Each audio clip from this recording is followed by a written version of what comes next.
des nouvelles techniques cellulaires et moléculaires ont fait apparaître une discipline complètement nouvelle, les biotechnologies, qui consiste à faire travailler les micro-organismes, notamment pour des applications dans des domaines comme la médecine, l'agriculture ou l'environnement.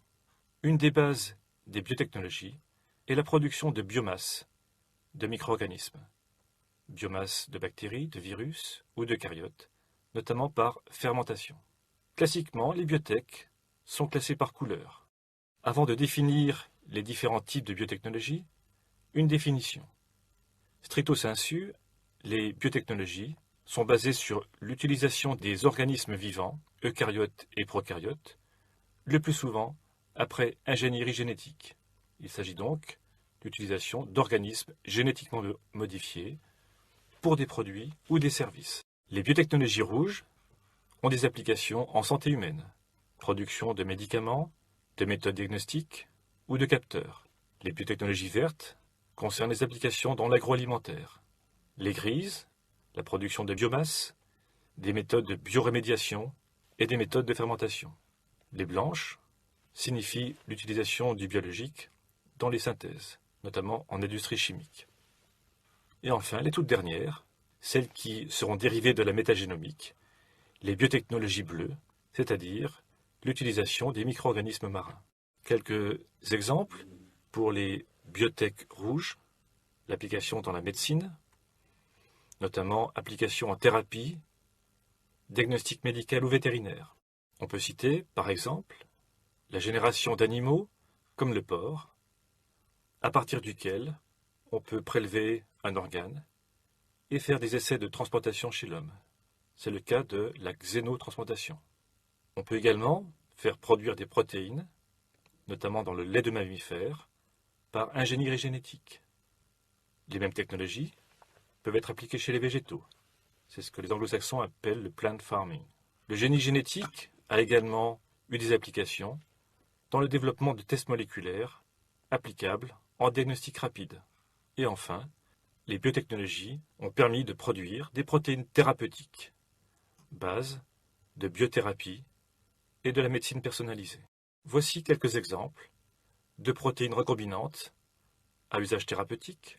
On peut citer l'interféron, l'hormone de croissance, les anticorps monoclonaux thérapeutiques, ou bien des protéines recombinantes pour les vaccins, à côté de procédés émergents, voire embryonnaires, comme les vaccins cellulaires, la thérapie cellulaire ou la thérapie génique. Les biotech grises concernent l'environnement, notamment dans les situations de biorémédiation, et on peut définir par biorémédiation un ensemble de techniques consistant à augmenter la biodégradation ou la biotransformation en inoculant des micro-organismes spécifiques, on appelle ça la bioaugmentation, ou en stimulant l'activité de populations microbiennes indigènes. C'est le cas de la biostimulation, notamment par apport de nutriments et par ajustement des conditions de milieu. Le but, bien sûr, est de lutter contre les pollutions, notamment contre les pollutions à hydrocarbures.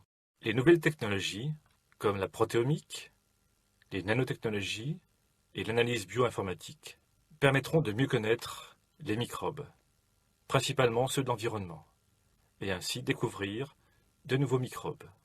Ces nouvelles technologies permettront également d'élaborer de nouveaux traitements. Bientôt, les micro-organismes seront considérés comme comestibles.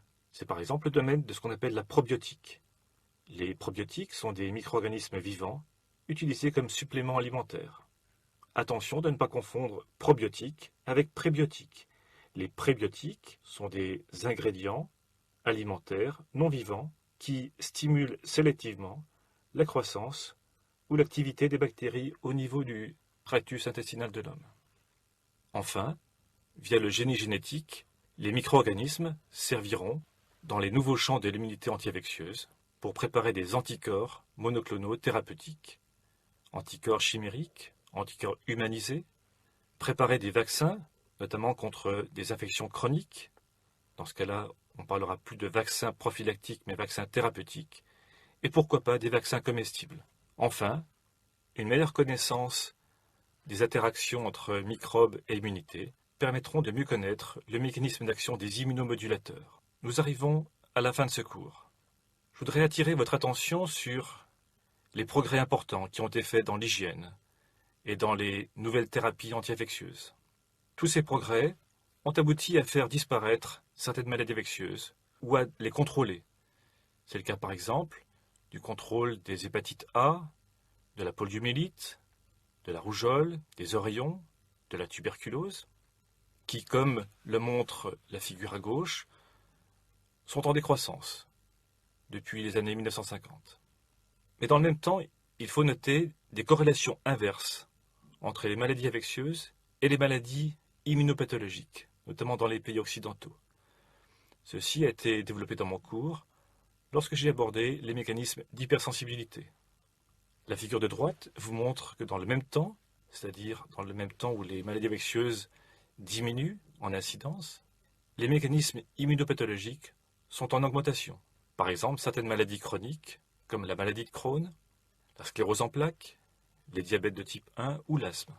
Cette augmentation en incidence de ces pathologies inflammatoires ou pathologies de type immunitaire sont le fait des changements dans nos habitudes, des modifications dans l'alimentation ou bien encore l'influence de la pollution. Voilà, nous arrivons maintenant à la fin du cours. On peut dire que la lutte menée contre le monde microbien, contre les bactéries, les parasites, les virus, augmentant sans cesse la virulence des micro-organismes pour assurer leur survie, cette lutte peut être comparée à une guerre avec des escalades successives contre un ennemi aux ressources illimitées sans victoire décisive possible. Donc souvent redoutés, le plus souvent associés à tort à la maladie, les microbes représentent un monde fascinant, encore mal connu, d'une diversité insoupçonnée. Ils nous ont précédés, ils nous survivront. Et on pourrait citer Pasteur qui disait « Messieurs, ce sont les microbes qui auront le dernier mot ». Il faut donc réparer une injustice. Les microbes méritent vraiment une réhabilitation. En effet, en ce qui concerne les virus, les biologistes de l'évolution nous ont appris que c'est grâce au virus, par exemple, que la femme enceinte peut nourrir son fœtus, notamment par l'intermédiaire des rétrovirus endogènes. Cette diapositive, c'est la dernière, est une image que j'ai empruntée à la tradition des aborigènes en Australie. Elle est appelée « The Eye of Energy », l'œil de l'énergie. On pourrait y voir soit un virus enveloppé avec une capside intérieure, soit une bactérie, soit une cellule avec un noyau. Les aborigènes y ont vu tous les niveaux énergétiques qui existent dans la nature, pratiquement depuis le végétal jusqu'à l'homme. Mais on pourrait évidemment voir ces niveaux d'énergie beaucoup plus bas, c'est-à-dire en amont, au niveau des bactéries et au niveau des virus. Ainsi, les microbes peuvent avoir leur propre intelligence et peuvent posséder des facultés intuitives qu'ils auraient pu acquérir à partir de la connaissance qu'ils partagent avec nous.